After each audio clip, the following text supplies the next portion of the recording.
Bonjour Nicolas Dufourcq. Bonjour. Vous êtes directeur général de BPI France, c'est la banque publique d'investissement. Vous accompagnez de nombreuses PME. Vous avez écrit La désindustrialisation de la France 95-2015, c'est aux éditions d'Odile Jacob, on en reparlera, où vous essayez de comprendre pourquoi tant d'usines ont fermé en France. D'abord, un mot, parce que vous accompagnez de nombreux chefs d'entreprise. Oui. Ils étaient euphoriques au début de l'année 2022. Oui. Quel est leur état d'esprit aujourd'hui? Est-ce qu'ils ont pris un gros coup au moral avec cette guerre en Ukraine? Non, pas encore. Pas encore. On a publié nos récentes études sur le moral des PME et le moral des entreprises de taille intermédiaire, qui sont un peu plus grosses. Hein.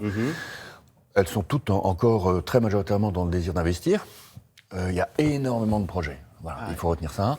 Il se passe quelque chose dans l'économie française en ce moment. Alors, c'est sûr que les nuages s'amoncellent et ils les voient venir. Donc, en langage vernaculaire, on va dire qu'ils serrent les fesses aujourd'hui. Hein. Ce sont des gens qui sont hyper résilients, mais qui vivent en ce moment quelque chose de très intéressant, qui n'ont pas du tout envie que ça s'arrête. Alors, ils vont devoir se préparer probablement à un hiver sur l'énergie qui sera difficile, hein, ça c'est sûr. Ouais. Mais le moral, pour répondre précisément à votre question, n'est pas tombé. Nicolas Dufourcq, on voit, vous parliez de l'énergie à l'instant, qui va devenir rare. On a également des pénuries de matières premières. On a même, pour les chefs d'entreprise, des pénuries de main-d'œuvre. Oui. On a l'impression que c'est la fin de l'ère de l'abondance ou du tout disponible. Et c'est un changement de paradigme quand même pour les chefs d'entreprise, ces pénuries à tous les étages. Oui, alors évidemment, c'est quelque chose que personne n'aurait jamais imaginé il y a quelques années. Hein. En tout cas, s'agissant évidemment de l'énergie et puis des matières premières. Bon, sur les matières premières, les choses vont se régler très naturellement. C'est un effet de coup d'accordéon à la sortie de la crise du Covid. Sur l'énergie, c'est la crise ukrainienne, mais pas seulement. Et donc, on va être obligé de passer au travers d'un orage. On va le gérer. Sur les ressources humaines, c'est autre chose. Ouais. Là, c'est plutôt, on va dire, civilisationnel. Hein. C'est-à-dire qu'il y a toute une partie de nos jeunes générations qui ont besoin d'être motivées par autre chose. Bon. Et donc, c'est un défi qui est lancé aux entrepreneurs, que de recréer l'attraction pour leur métier. Et d'ailleurs, pas seulement ceux que je décris dans mon livre autour de l'industrie, tous les métiers finalement, hein, probablement même les vôtres.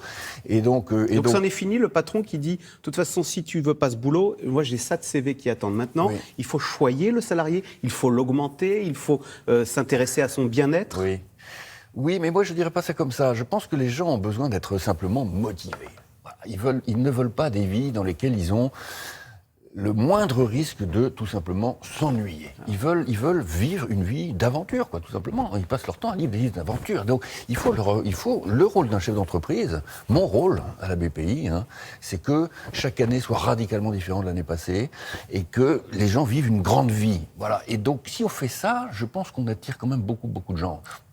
Nicolas Dufourcq, il y a des pénuries de main-d'œuvre. Tous les chefs d'entreprise disent qu'ils n'arrivent pas à embaucher. Et il y a plus de 3 millions de chômeurs. Est-ce que c'est normal, et ça s'explique très bien, bon, on ne va pas rentrer dans le détail, ou est-ce que ça doit nous interroger et nous amener à peut-être revoir quelque chose? C'est le signe qu'il y a quelque chose qui ne fonctionne pas. Bon, c'est sûr que on peut dire que le modèle ne marche pas. Hein, puisque ce qui définit l'État-providence, c'est qu'il ne peut offrir que ce qu'il a. Autrement dit, un État-providence qui se finance par de la dette financée par nos enfants et nos petits-enfants, c'est un scandale moral. Or, quand effectivement vous avez toute une partie de la population qui pense pouvoir prendre plusieurs mois pour décider ce qu'elle va faire aux frais de la solidarité, il faut comprendre qu'en fait c'est les enfants et les petits-enfants par la dette qui financent cette liberté de se poser la question de savoir qui suis-je, où vais-je et qu'est-ce que j'ai envie de faire dans la vie. Et ça va pas pouvoir durer très longtemps. Pour répondre très clairement à votre question. Il faut revoir donc certaines indemnités qui ne seraient pas assez incitatives. Je ne vais pas m'élever au-dessus de ma condition. Mais je pense qu'il faut comprendre quand même que notre civilisation, c'est l'État-providence. Et donc, il faut une écologie de l'État-providence. Autrement dit, il faut le protéger. Et le protéger en faisant en sorte qu'il soit juste équilibré financièrement, ce qui ne n'est pas depuis très longtemps. Ça pose problème. Donc, il faut plus d'économie, plus d'industrie. Alors justement, plus d'industrie. Votre livre se lamente, explique très bien les différentes raisons pourquoi tous ces mises en œuvre pour que nous perdions nos industries. Aujourd'hui, on le paye cher, cette désindustrialisation de nos territoires. Ah bah oui, on paye très cher. On le paye, si vous voulez. L'industrie, c'est un objet politique et civilisationnel, d'une certaine manière. C'est-à-dire, c'est l'équipement des territoires, c'est des savoir-faire qui sont des savoir-faire intellectuels et manuels. C'est des usines qui fument, on a eu tort de penser ça? Et qui polluent? Non, c'était le cas. Simplement, ça ne l'est plus. Et donc, il y a un moment, il faut quand même décider que Zola, c'est fini, quoi. Donc, il faut arrêter d'associer l'industrie française à un imaginaire qui est un imaginaire anachronique et périmé. Les usines que BPI France est en train de faire monter, c'est comme votre studio. C'est des salles absolument blanches. On dirait qu'elles ont toutes des têtes d'usines pharmaceutiques. Donc il n'y a pas un brin de poussière. C'est d'ailleurs extrêmement beau. Hein. C'est des usines ultra technologiques, totalement digitalisées et qui sont nativement décarbonées. Pas une fumée, évidemment. Mais alors, on parle beaucoup de réindustrialisation. Oui. Mais c'est facile, il suffit de décider qu'on veut réindustrialiser et on le peut. C'est facile de ressusciter l'industrie où malheureusement on a perdu des savoir-faire, on a perdu des écosystèmes, on a perdu des fournisseurs, ce qui fait que... Il suffit pas de claquer des doigts pour que ça reparte, quoi. Non, mais bien sûr, donc c'est très difficile. Il y a une phrase qui résume tout. Quand c'est comme... D'ailleurs, regardez ma cravate. Ouais. C'est comme au vélo. Quand c'est facile, c'est que ça descend. Donc nous, on ne descend pas, on veut remonter. Donc c'est dur. C'est dur. Il va falloir pousser sur les jambes. Hein. Moi, je pense qu'avec une dizaine d'années d'efforts, où on s'y met tous, hein, les familles, vous, les médias, l'éducation nationale, etc., on peut regagner 2 points de richesse nationale dans l'industrie, 2 points de PIB, passer de 10 à 12. Hein. Donc je ne suis pas en train de dire qu'on va passer de 10 à 20 en 2 ans, je suis en train de dire qu'on passe de 10 à 2 en 10 ans. Mais est-ce que cette volonté de réindustrialiser le pays, elle arrive à un moment où justement la mondialisation a pris un gros coup de canif avec ce qui se passe en Russie, puis on se dit, et si demain en plus ça devait arriver en Chine qu'il faut retrouver notre souveraineté, comme on dit. La mondialisation, on est à un tournant, là ? Oui, on est à un tournant, et en même temps, il ne faut pas être naïf non plus. C'est-à-dire qu'on a face à nous, en Chine, toute une nouvelle génération de jeunes industriels. On va oublier la génération qui a fait le miracle chinois des années 2000 et même des années 2010. Là, c'est déjà une nouvelle génération. Ils sont ultra innovants, ils ont le couteau entre les dents. Et donc, on a envie d'être dépendant des Chinois, comme on l'est aujourd'hui vis-à-vis des Russes ? Et donc, on a notre place dans l'économie mondiale, on a notre place dans l'industrie mondiale. On est 70 millions d'habitants sur une planète qui en a 8 milliards ou 9 milliards, je ne sais même plus. Et donc, il ne faut pas souhaiter être la Chine, mais on a notre place. Voilà. Mais ce n'est pas pour ça qu'on va cesser d'importer des produits chinois. Hein. On ne peut pas vendre aux Français ce rêve-là.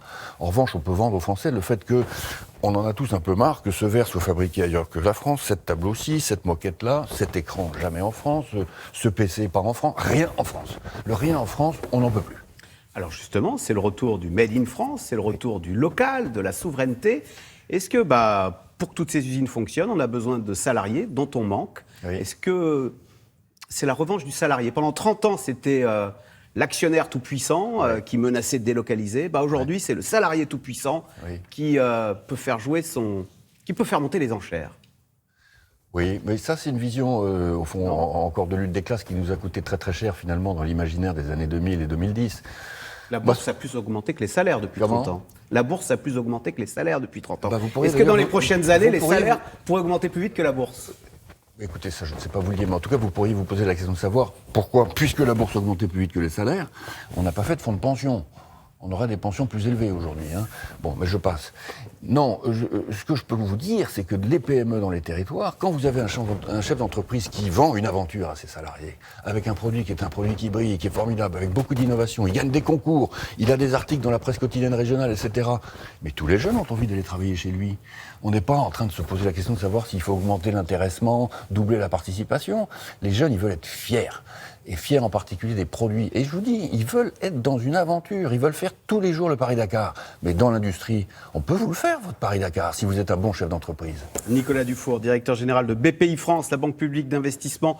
L'entreprise doit être une aventure pour motiver les salariés et les emporter vers la victoire. Merci beaucoup. Merci. Et je rappelle votre livre, La désindustrialisation de la France. Mais c'est du passé, ça. Et c'est chez Odile Jacob. On repart. Allez.